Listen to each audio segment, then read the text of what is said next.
नमस्कार, जनभावना टाइम्स में मैं पारिजात आपका स्वागत करता हूं। 2 साल तक दुनिया भर में कोरोना कहर बरपाता रहा। इन 2 सालों में कोरोना से तकरीबन 1.5 करोड़ लोग काल के गाल में समा गए।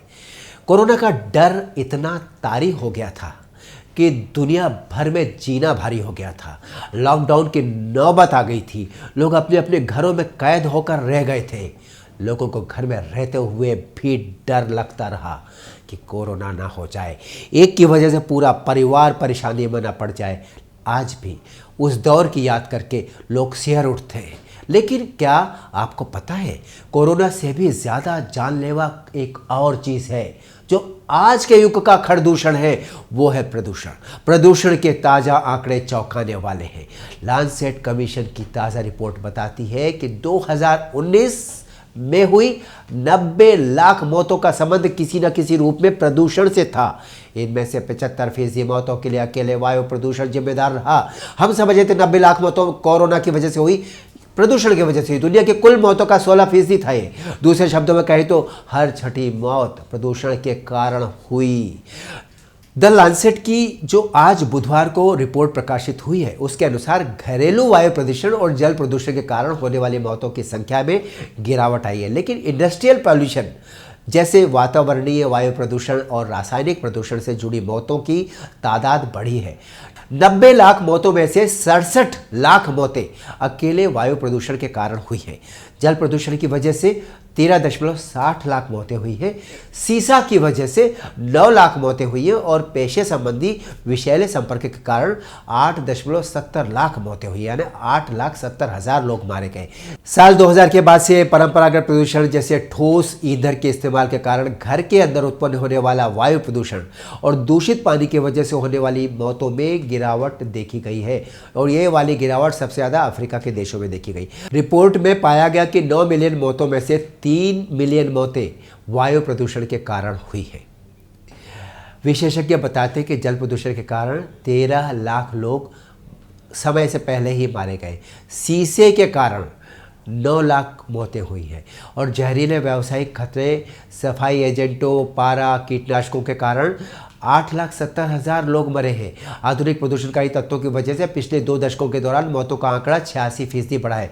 कार्बन मोनोऑक्साइड जैसे जहरीले रासायनिक प्रदूषण के कारण कम से कम 2 मिलियन लोग मरे हैं। इस रिपोर्ट के प्रमुख लेखक और स्वास्थ्य और प्रदूषण पर ग्लोबल अलायंस के अध्यक्ष रिचर्ड फुलर ने कहा कि प्रदूषण का स्वास्थ्य के ऊपर प्रभाव बहुत अधिक है और निम्न और मध्यम आय वाले देश इस बोझ का खामियाजा भुगत रहे हैं।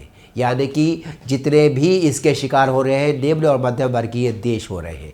रिपोर्ट में इस बात का भी उल्लेख किया गया कि प्रदूषण के कारण होने वाली अतिरिक्त मौतों के कारण 2019 में 4.6 खरब डॉलर का 4.5 खरब डॉलर का आर्थिक नुकसान दुनिया का हुआ है। यह वैश्विक आर्थिक उत्पादन के 6.2% के बराबर है। इस अध्ययन में प्रदूषण की गहरी असमानता का जिक्र भी किया गया है। प्रदूषण से संबंधित 92% मौतें और प्रदूषण के कारण होने वाले आर्थिक नुकसान का सबसे ज़्यादा भार निम्न तथा मध्यम आमदनी वाले देशों पर पड़ रहा है, यानी कि ये ज़्यादातर शिकार हो रहे हैं।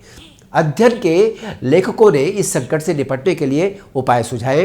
उन्होंने कई तरह की सिफारिश की। उनमें प्रदूषण को लेकर inter governmental panel on climate change बनाया जाए। उन्होंने कहा इस तरह का एक पैनल आप अपने देश में अपनी तरह का गठन कर लीजिए।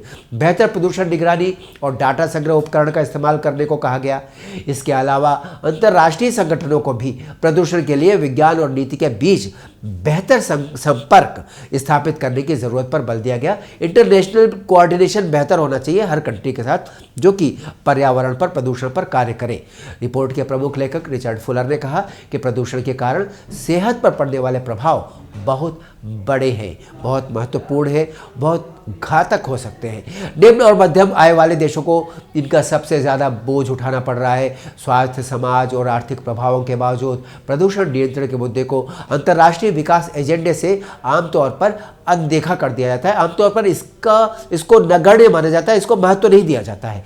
ये बहुत गलत हो रहा है, क्योंकि विश्व का अस्तित्व इसी वजह से सुरक्षित रह पाएगा अगर इस पर काम किया गया। रिपोर्ट बताती है कि एक भयंकर चेतावनी है प्रदूषण, जिस तरह से देश और दुनिया में प्रदूषण बढ़ रहा है वो एक बड़े खतरे का संकेत है। इसकी ओर हर किसी को ध्यान देने की जरूरत है। सरकार और प्रशासन इसके लिए भले ही कड़े कानून बना दे, नियम बना दे, लेकिन उस पर अमली जामा पहनाने का काम हर व्यक्ति का है।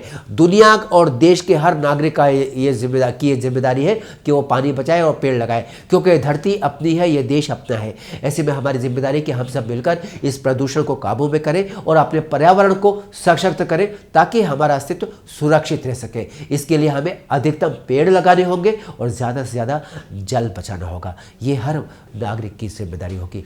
हम फिर मिलेंगे ऐसे ही किसी महत्वपूर्ण मुद्दे को लेकर जनभावना टाइम्स के मंच पर। तब तक हमें दीजिए अनुमति और देखते रहिए जनभावना टाइम्स। नमस्कार।